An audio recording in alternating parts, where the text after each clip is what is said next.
बहुत आप सबको मालूम है कि पूरी ज़िंदगी भर जितना मोर देन 60 years मैंने सर्व किया है फिल्म इंडस्ट्री को।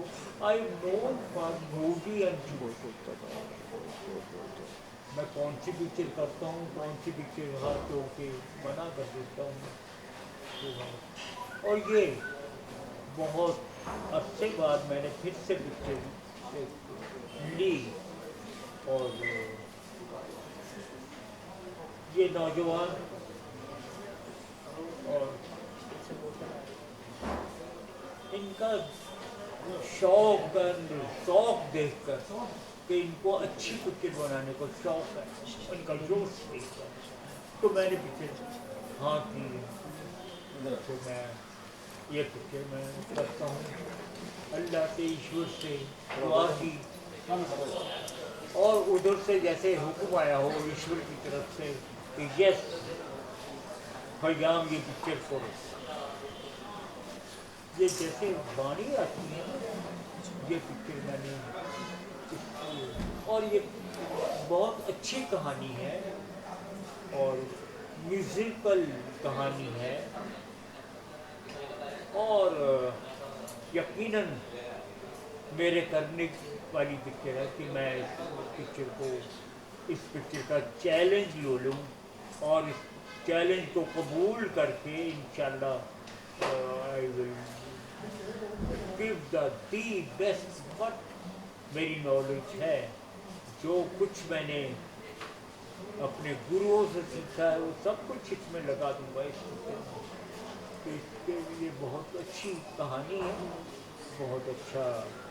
और इसके मेकर जो हमारे संजय प्रकाश जी हैं और प्रकाश भारद्वाज जी, इनको मिलकर इनसे जब डिस्कशन हुई और फिर इनको मिली राजेश जी से मिले, ये हमारे प्रोड्यूसर हैं, तो इनसे मुलाकात करने के बाद ही मैंने फैसला कर लिया कि हम करेंगे। अब आपको ये भी तो मालूम है कि I am now 89 half way, छः महीने 89 के 6 महीने ऑलमोस्ट हो रहे हैं, और भी इंशाल्लाह दाद देंगे कि इस उम्र में भी हमने ऐसा काम किया है और परफेक्ट काम, उसमें कोई गलती नहीं होने देंगे, हम अपनी गलतियां खुद ही निकाल देंगे, उनको बिल्कुल सही कर देंगे। तो ये इंशाल्लाह ये पिक्चर का जो मेरी नज़र में तो जो कहानी बहुत अच्छी कहानी है, आप इसके ऑथर हैं आसिफा जी, कायनात जी, संजय जी, कायनात, तो अगेन यंग ब्लड, और कहानी बहुत अच्छी, बहुत साफ सुथरी कहानी, और बहुत कुछ कहानी में कह दिया गया है, कितना कुछ कह दिया जाएगा और इतना सबूत। खयाम साहब, बहुत दिनों बाद दर्शकों को आपका गाना फिर से सुनने मिलेगा। खयाम साहब, दर्शकों को खयाम साहब जी, दर्शकों को बहुत दिनों बाद फिर से आपका गाना सुनने मिलेगा। कहते हैं खामोशी की बात करें तो यूं ही जरा हम खामोश क्या हुए, लोगों ने कैसे कैसे फसाने बना दिए, क्या कहना चाहेंगे? कह रहे कि काफ़ी अरसे के बाद आप म्यूजिक कर रहे हैं, कुछ अरसे तक आपने कोई फिल्म नहीं की, आप कुछ खामोश रहे, तो लोगों ने न जाने क्या क्या फसाने बना दिए आपके बारे में। हाँ हाँ ठीक है, उनका हक है, क्योंकि अच्छा हमने कैद दे दिया तो उनका हक है, कुछ भी वो सोचे, उनकी सोच अपना अपने सोच है, उन्होंने क्या सोचा होगा। और बल्कि एक दफ़ा तो ऐसा भी हुआ, कुछ मेरे ख्याल 3 साल पहले कि खयाम साहब इज नो मोर, 3 साल पहले ऐसा हाँ, एक चैनल ने ये कर दिया। और दूसरे चैनल वाले मेरे पास कुछ बैठे हुए थे, कहने कि ये क्या कर रहे हो? क्या भाई लोग कह रहे हैं उनको कहने दीजिए, मैं तो अल्लाह के करम से मैं जिंदा हूँ, मैं डिस्कस कर रहा हूँ सारा। ये ऐसी कुछ उसको हर चीज़ को साधारण लेनी चाहिए, जो कुछ करता है करना। और फिर आप खामोशी का जो उसमें सबसे बड़ा जो मुद्दा है हमारे म्यूजिक के साथ। हमने जो म्यूजिक दिया है आप सबके सामने है, हमेशा हमेशा बुलंद पाया उसकी शायरी रही, उसके नज़्मात बुलंद पाया, उसके मौसीकी और उसका संगीत जिस बुलंदी का हुआ आपके सामने है। और उस मौसीकी और उस शायरी की बुलंदी को पाने के लिए कितनी मेहनत, कितनी सोच विचार हुए होंगे। तो वो आज के, हाँ वो जो असली मुद्दा आपने जो पूछा है कि आज के दौर में ऐसी तस्वीरें, ऐसी पिक्चरें बन नहीं रही।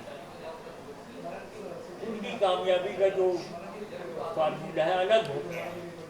तो उस फार्मूले में मेरे ख्याल में हम फिट भी नहीं हो सकेंगे। और ऐसी बात नहीं है कि मुझे कभी इग्नोर नहीं करती थी इंडस्ट्री, मुझे पिक्चरों की ऑफर आती रहती है और दूसरे यानी एल्बम्स की ऑफर आती रहती है एंड मैनी मैनी थिंग्स। लेकिन जो मैं सोचता हूँ मैं कर सकूँगा वो मैं कर लेता हूँ। तो आप क्योंकि मैंने फिर उसको दोहराऊँ कि आज के दौर में जो तस्वीरें बन रही हैं बहुत कामयाब बन रही हैं, लेकिन मैं उसको डिनाई नहीं कर रहा, लेकिन वो और तरीके की हैं जो उसमें हमारा काम है नहीं। खयाम साहब, जिम्मेदारी की बात करें, जिम्मेदारी कितनी जिम्मेदारी बढ़ गई है आपके कंधों पर? अगर कहते हैं कि जिम्मेदारी की बोझ अगर कंधों पर पड़ जाए तो बचपन याद आ जाता है, क्या कहना चाहेंगे? कह रहे कि जिम्मेदारी आपके कंधों पर बढ़ गई है, या तो क्या कहना चाहेंगे इसके बारे में? देखिए बहुत अच्छी बात आपने की कि ये जिम्मेदारी है, ये तो हमेशा ही रही है, लेकिन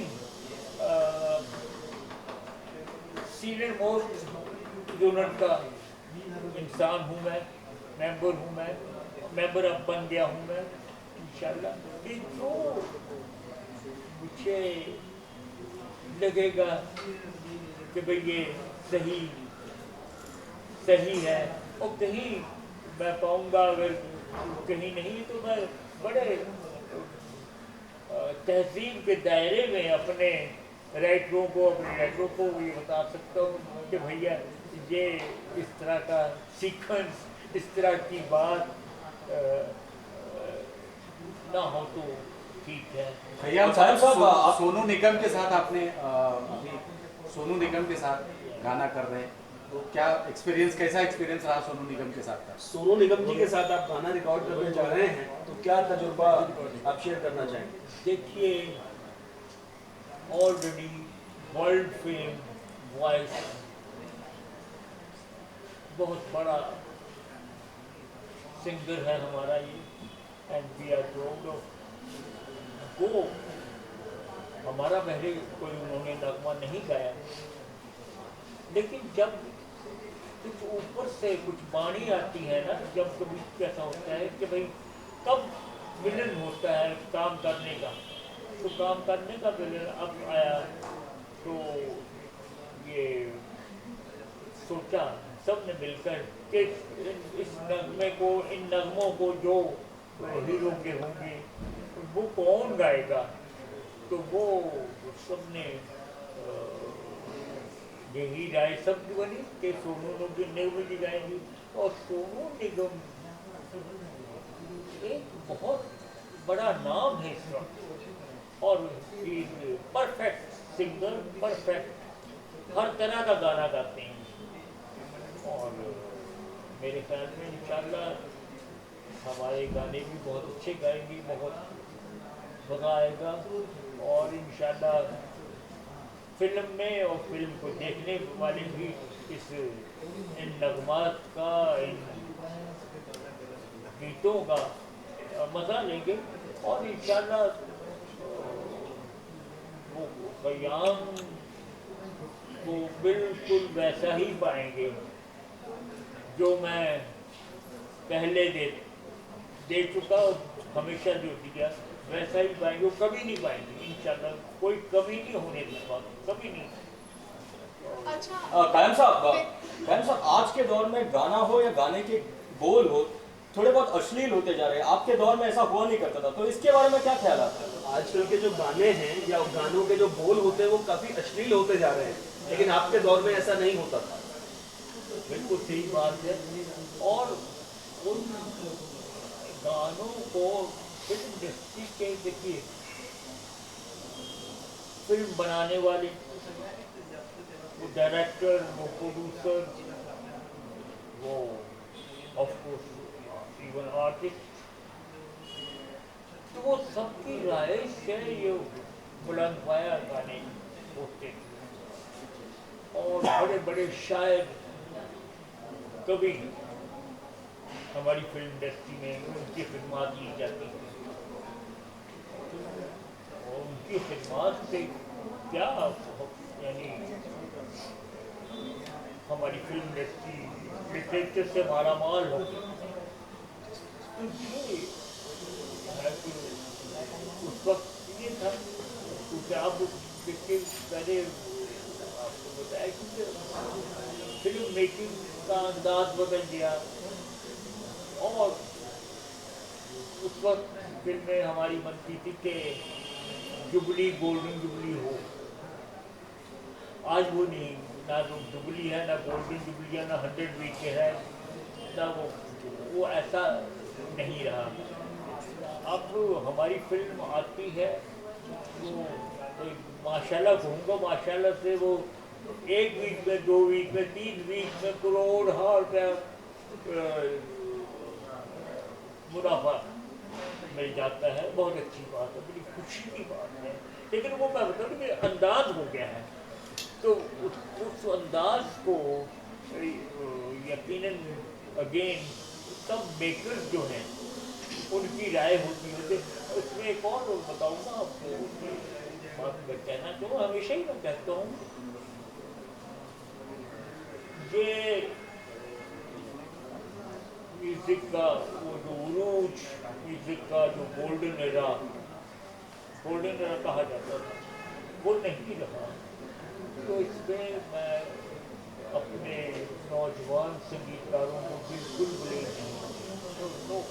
अच्छा खयाम साहब, they are very talented। हमारे जो नौजवान संगीतकार हैं, मैंने सुने हैं, तो उनका टैलेंट, लेकिन उनकी एक बात है कि उन्होंने फॉलो करना है अपने डायरेक्टर को, अपने डायरेक्टर को, अपने एक्टर को और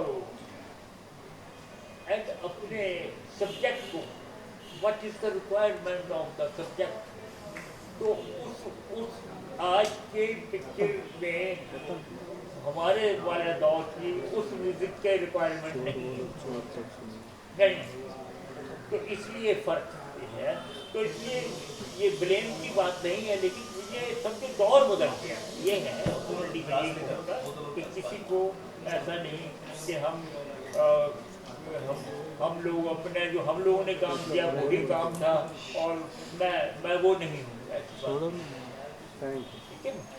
जाहिर वो अपनी जगह के वो इतना बुलंद पाया काम, हमारे सब हमसे पहले सीनियर लोग, हमारे कुलीग, मैं सबके बिहाफ पर बोल रहा हूँ कि क्या क्या म्यूजिक दे गए, क्या क्या नगमात दे गए, क्या क्या राइटिंग गानों की हो गई, क्या करने का, और बड़े बड़े शायर, कवि, ऑथर्स हमारे, तो उन्होंने जो काम किया तो उसका गर्व मिला है गवर्नमेंट। तो अब अगेन इस बात को दोहराऊंगा क्योंकि अब वो रिक्वायरमेंट है। तो इसलिए हमारे नौजवान यूँ है कि जो मुझसे नौजवान हमारे आने वाली पीढ़ी है वो कहेंगे सब हम कोई आपसे कम थोड़ी, हम भी आपके उम्र के हैं। तो इसलिए तो वो सब जो है उनको हम कभी तो ये requirement of the subject and team work है। अपने हिसाब से वो काम करते हैं और वो अपने काम में सब लोग कामयाब हैं। देखिए ये नहीं हम कहते भाई वो कामयाब है, देखिए कामयाबियाँ सामने नजर आ रही हैं, कौन कौन सी पिक्चर क्या क्या है। तो हमारी आज हिंदुस्तान की पिक्चरें यानी इंटरनेशनल मार्केट में बहुत ही उनका योगदान है और बहुत कामयाबियाँ मिल रही हैं। And by technique and by everything we can beat. अब ऐसा लग रहा है कि हम पूरी वर्ल्ड को बीट कर देंगे अपनी फिल्म मेकिंग में। ऐसा लग रहा है हमारे आर्टिस्ट, हमारे टेक्नीशियन और हमारे पहले क्या क्या हैंडीकैप्स होते थे। हमारे पास इक्विपमेंट ही नहीं होते थे, इक्विपमेंट नहीं होता। अब हम लोग गाना रिकॉर्ड करते हैं only 2 channel, 2 microphone, 1 channel, 2 channel के लिए 2 माइक्रोफोन के साथ हम लोगों ने रिकॉर्डिंग्स की हैं। वो आपने वो गाने सुने होंगे शादी गम की, आज गम की हैं हम, आप भी जा। अब वो गाना लाइव रिकॉर्डिंग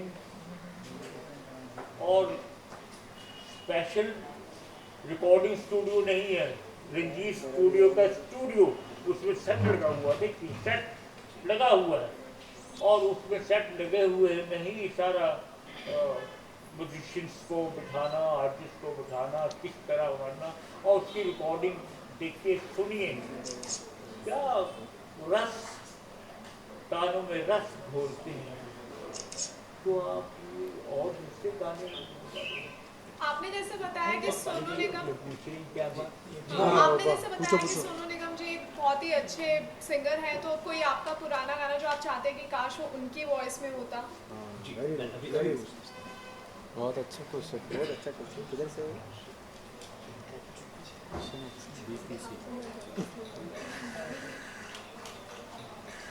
इसका सवाल ये है कि आपका कोई पुराना नगमा जो आप ये चाहते कि काश सोनू जी ये मोबाइल, तो आप सोनू जी से वो गाना अरे गवा किसका है चाइना? ऐसा है। बड़ी अच्छी बात कही आपने सोनू जी। देखिए आपने सोनू जी का जो हमारी फिल्म इंडस्ट्री में एंकरिंग,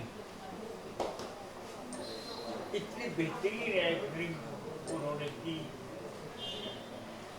और एक स्टार की पोजीशन ले ली। स्टार एंकरिंग से भी सिंगिंग से, उसमें आपने नोट किया होगा सोनू जी अक्सर कोई ना कोई नगमा गाते रहते हैं, हमारा भी कोई नगमा गाते रहते हैं। तो वो हमारी धुन हमारी मतलब एग्जैक्ट करते थे कि अच्छे सिंगर की वही निशानी है कि जो कंपोजर गा रहा है वही उसको दोबारा उसी तरह गा दिया जाए। बहुत अच्छे, अभी अभी आपने शायद देखा होगा खेल का एक जो शो हुआ, उसमें गाने और भी गाए, लेकिन एक नगमा हमारा उन्होंने गाया, जाने क्या ढूंढती रहती हैं ये आंखें मुझ में, जाने क्या ढूंढती रहती हैं ये आंखें मुझ में, राख के ढेर में शोला है न चिंगारी।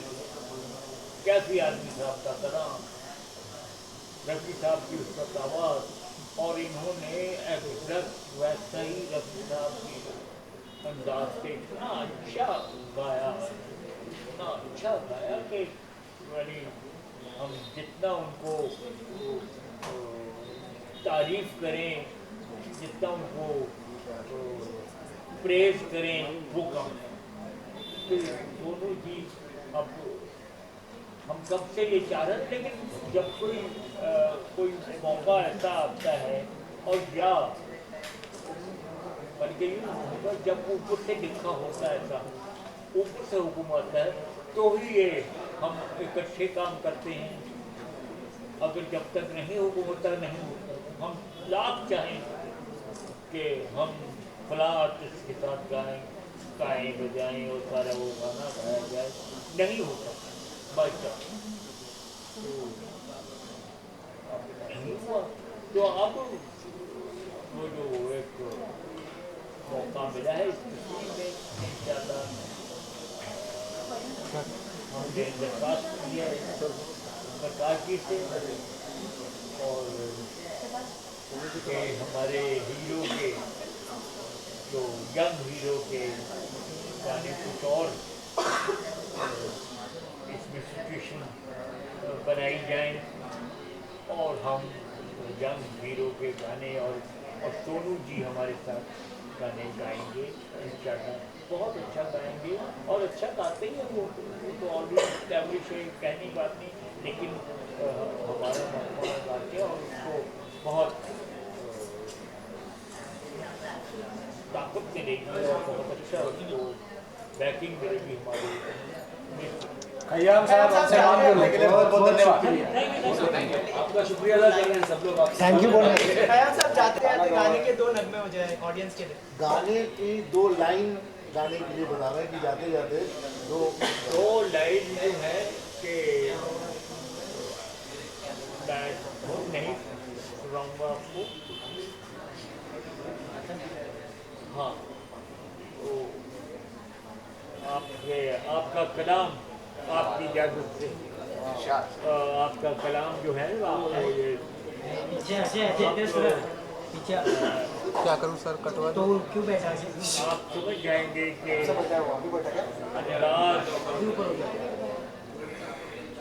अंदाज़े गुफ्तगू या अब देखिए हीरोइन से मुखातिब है, मेरी दिलबर हुस्ने मलिका, मेरी दिलबर हुस्ने मलिका, दिले दिलदार, दिले दिलदार। आप देखिए दिलदार और दिल, उसका दिल हो तुम, हुस्ने मलिका हो तुम, मेरी दिलबर अपनी माशूका, अपनी महबूबा, अपनी प्रेमिका के लिए देखिए उसमें लिखा। और फिर दूसरी लाइन कही, मैं फिर रिपीट करूँगा पहली लाइन को ताकि उसका लिंक आपको लगे। मेरी दिलबर हुस्ने मलिका, दिले दिलदार हो तुम, मौसमे गुल में महकता। ये कलाम इनका है, पढ़ माया। मौसमे गुल में महकता गुले गुलजार, मौसमे गुल में महकता। देखिए मौसमे गुल में महकता गुले गुलजार हो तुम, मेरी दिलबर। और वो उसका जवाब सुनिए, ये तो है हुस्ने नजर। तो महबूबा कह रही है ये तो है हुस्ने नजर, ये तो है हुस्ने नजर, बेहद मुझे तुम चाहते, ये तो है हुस्ने नजर, बेहद मुझे तुम चाहते।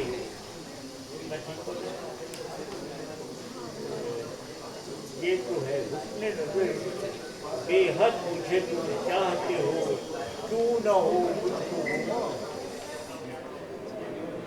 क्यों न हो मुझको गुमा, मेरे तलबगार, क्यों न हो मुझको गुमा, मेरे तलबगार हो तुम, दिले दिलदार हो तुम। ये तो बाकी आगे निकलना है सबका है और माशाल्लाह ये पूरा ये जो तारीफ है इनके नगमे के लिए है। आपका नाम इससे आतिफा कायनात, आप देखिए नाम भी बड़ा खूबसूरत नाम, आतिफा कायनात। आगे आगे भी जाना है। Thank you.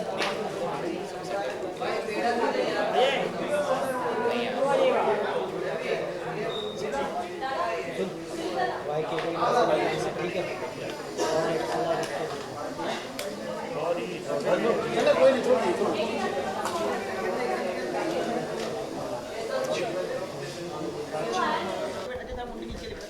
रुक ना रुक अभी।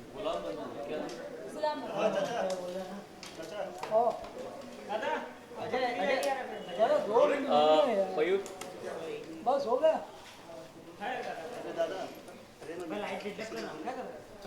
ऊपर ले थोड़ा। अजय मेरा भाई बस। Rolling? Sonu sir, nice to see you back in association with Khyam Saab, who is known as the Melody King. So tell us about this collaboration. What kind of melody would we be seeing you sing?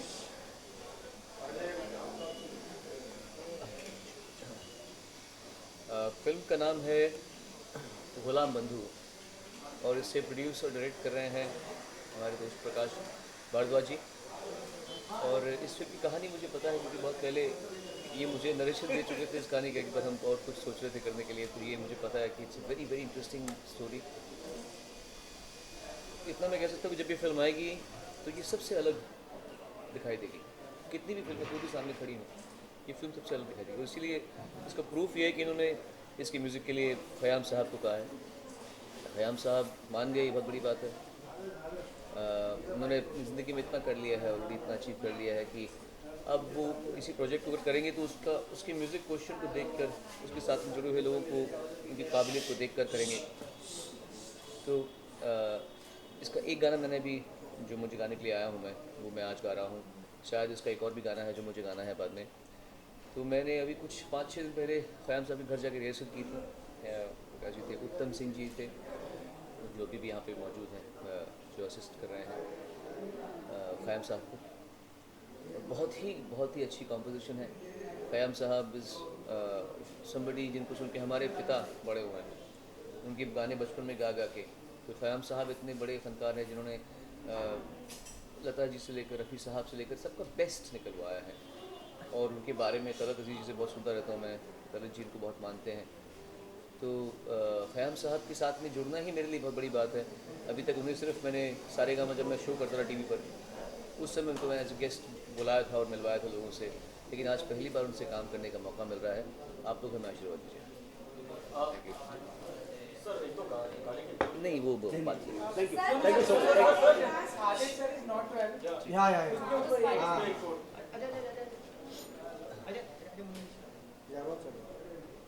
जी। आदेश श्रीवास्तव जी की तबीयत बहुत ही ख़राब है।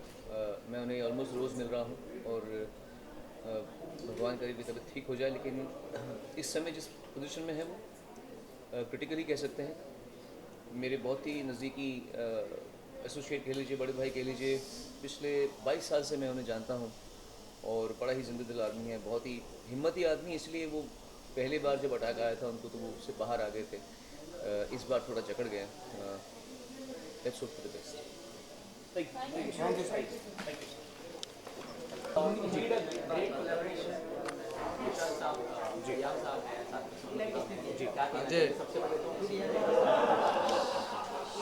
इस film देखिए, इस film की कहानी को जब मैंने पहली बार पढ़ा था, ये कहानी आसिफा कायनात शुभांकर जी की है और संजय शुभांकर जी जो उनके शौहर हैं, हस्बैंड हैं, उन दोनों ने मिलके इसकी कहानी, स्क्रीन प्ले और डायलॉग लिखा है। तो जब कहानी मैंने पढ़ी थी तो मुझे लगा था कि इस कहानी के लिए कोई उस्ताद म्यूज़िक डायरेक्टर ही चाहिए, और सबसे पहला नाम जो मेरे जहन में आया था वो ख़याम साहब का था। और मैं खुशनसीब हूँ कि ख़याम साहब ने इस कहानी को पसंद किया और उन्होंने हाँ कह दिया। और फिर जब हम ख़याम साहब के साथ बैठे थे, बातचीत कर रहे थे, हमने कहा कौन गाना गाएगा, कैसे तो सोनू जी का जिक्र हुआ और ख़याम साहब बड़े खुश हुए, बोले सोनू जी के साथ मैंने कभी उनको गवाया नहीं है। तो मैंने सोनू जी से जिक्र किया, मैंने कहा सोनू जी ख़याम साहब आपको याद कर रहे हैं। और सोनू जी ने इमीडिएटली, मतलब बगैर मुझे लगता है 10 मिनट का भी वेट नहीं किया मेरे मैसेज को पढ़ के, इमीडिएटली कहा कि मैं तैयार हूँ और मैं बिल्कुल फ्री ऑफ कॉस्ट में गाना गाऊंगा, मैं 1 रुपया चार्ज नहीं करूँगा। तो ये उनका बड़प्पन है और ये कॉम्बिनेशन डेफिनेटली डेडली कॉम्बिनेशन मैं कहूँगा, ख़याम साहब एंड सोनू जी। किस तरह की फिल्म है, कुछ फिल्म के बारे में? फिल्म के बारे में देखिए मैं माफ़ी चाहूँगा, बहुत ज़्यादा तो नहीं बता पाऊँगा, लेकिन ये थोड़ी सी म्यूज़िकल फिल्म है। ये भोपाल के बैकड्रॉप पे आधारित एक फिल्म है और ये 2 कव्वालों की कहानी है और बस उसके बीच में एक हल्की सी लव स्टोरी भी है और कहीं अंडर करंट हम बगैर किसी को स्पीच दिए हुए कुछ कहना चाह रहे हैं आज के परिवेश में, आज के माहौल में। कि जैसा ख़याम साहब ने कहा कि थोड़ी सी हटके है फिल्म, अगर हटके नहीं होती तो शायद वो हाँ नहीं कहते फिल्म की। इंडस्ट्री में आप इतने वर्षों से हैं, डेब्यू फिल्म है आपकी, हाँ? जी जी। कैसा रहा एक्सपीरियंस और इतना वक्त क्यों लगा आपको एज अ डायरेक्टर? नहीं, वक्त मैं माफ़ी चाहूँगा कि मैं सोच रहा हूँ कि मैं अभी भी शायद थोड़ी जल्दबाजी ही कर रहा हूँ, क्योंकि मेरी शुरुआत हुई है रंग दे बसंती से, जो फिल्म मैंने आमिर खान साहब के साथ शुरू की एज अ डायलॉग कोच। मैं उस फिल्म का डायलॉग कोच था। उससे पहले मुझे पता नहीं था कि डायलॉग कोच का मतलब क्या होता है या उसका काम क्या होता है। तो उस फिल्म से मतलब मैं कहूँगा कि मैंने एक फिल्म मेकिंग का जो प्रैक्टिकल तरीका होता है, फिल्म किस तरह से बनाई जाती है, किस तरह से रिहर्सल्स की जाती हैं, वर्कशॉप्स कैसे होते हैं, शूटिंग पे क्या क्या दिक्कतें पेश आती हैं, फिर पोस्ट प्रोडक्शन में क्या क्या होता है। तो 10 साल हुए हैं मुझे, मतलब रंग दे बसंती से लेकर अब तक मैं दंगल कर रहा हूँ प्रेजेंट की उनके साथ। तो अगेन मैं इस मामले में बड़ा खुशनसीब रहा हूँ कि आमिर खान साहब के साथ 10 साल से मुसलसल काम करना, लगातार काम करना, ये मेरी खुशनसीबी है। तो मैं मतलब काफ़ी लकी टाइप का आदमी। व्यूअर्स को क्या कहना चाहेंगे फाइनली फिल्म के बारे में? तो बस मैं अभी इस पोजीशन में नहीं हूँ मैं किसी को कुछ कहूँ, मैंने कुछ नहीं किया है, बस जो मैंने सोचा था वो थोड़ी सी कोशिश कर रहा हूँ, अब देखता हूँ, वक्त बताएगा। गुलाम बंधु टाइटल जैसे हैं आपका गुलाम बंधु जी। उसके बारे में हमारे दर्शक जानना चाहते हैं किस प्रकार की ये फिल्म है और क्या आपने कुछ अलग इसमें लेकर आने की कोशिश की? देखिए, जैसा मैंने अभी आपसे गुजारिश की कि बहुत ज़्यादा तफसील से नहीं बता पाऊँगा मैं, लेकिन गुलाम बंधु जैसा कि इसका टाइटल है, शीर्षक है, और ये 2 कव्वालों की कहानी है, उनकी ज़िंदगी की कहानी है और उन कव्वालों की उम्र लगभग आज की तारीख में उनका फ्लैशबैक भी है फिल्म में, करीबन 45-50 के आसपास। और वो दोनों बहुत अजीज़ दोस्त हैं, उनकी ज़िंदगी का एक ही मकसद है म्यूज़िक और दोस्ती। उसी चीज़ को हमने अंडर करंट ये कहा है कि जहाँ म्यूज़िक का ताल्लुक़ होता है, दोस्ती का ताल्लुक़ होता है, वहाँ मज़हब के कोई मायने नहीं। बस ये अंडर करंट हम ये कहना चाहते हैं। Okay, thank you so much.